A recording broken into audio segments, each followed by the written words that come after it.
Welcome to Tales by Tyrell, where timeless stories are reborn with heart and wonder. Today's tale is about a cheerful little girl, a mysterious forest, and a lesson that still echoes through time. This is the story of Little Red Riding Hood. Once upon a time, in a peaceful village at the edge of a great green forest, lived a girl with laughter in her eyes and kindness in her heart. Her grandmother had sewn her a red velvet cloak with a pointed hood, and she wore it so often that everyone began calling her Little Red Riding Hood. One morning, her mother called her over and said, "Grandma's not feeling well today. Take this basket of warm bread, honey cakes, and fresh berries to her. But remember, stay on the forest path and never talk to strangers." Little Red smiled and nodded, hugging the basket close as she set off. The sun was shining through the leaves, and birds chirped above like a cheerful choir.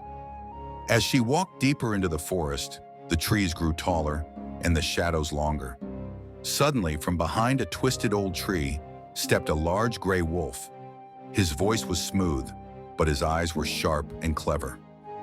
"Where are you headed, little one?" he asked with a charming grin. Red Riding Hood hesitated for a moment, but then answered, "To my grandmother's house near the brook with the white stones." The wolf smiled wider. "Ah, how lovely. What a lucky grandmother to have such a sweet visitor. But wouldn't she love some wildflowers too?" Red's eyes lit up. "Oh yes, she would." As she bent down to pick a bouquet, the wolf tiptoed away silently, his tail swishing through the leaves. He knew a quicker path and raced toward the cottage with wicked speed. At the cozy wooden cottage, Grandma was resting in bed with a book when the wolf knocked gently. "Who is it?" she called out. "Just your granddaughter, my dear," the wolf said, mimicking Red's voice. The moment she opened the door, the wolf slipped inside. But instead of hurting her, he quickly tucked her away in the wardrobe and put on her nightgown and glasses. He even wrapped a shawl around his furry shoulders to complete the disguise. A little while later, Red Riding Hood arrived, holding her basket and a bunch of flowers.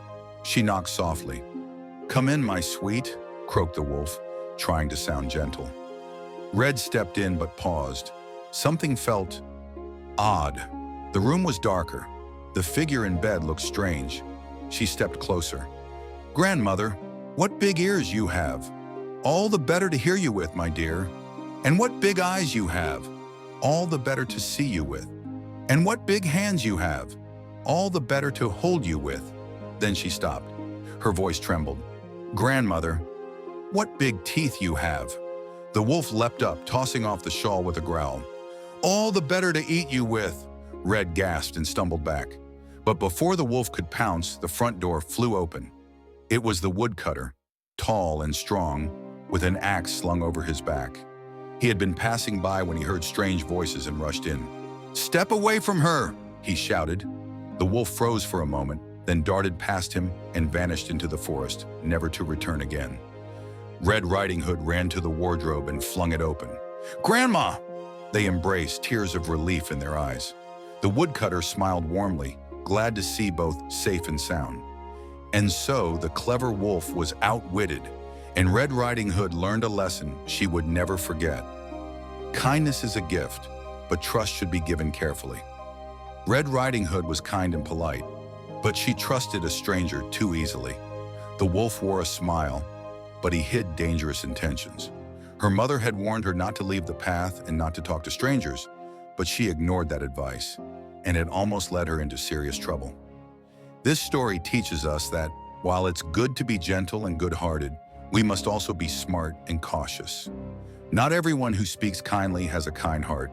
Stay kind, but stay wise. Thank you for watching Tales by Tyrell.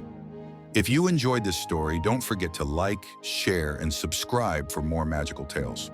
Until next time, stay curious and stay kind.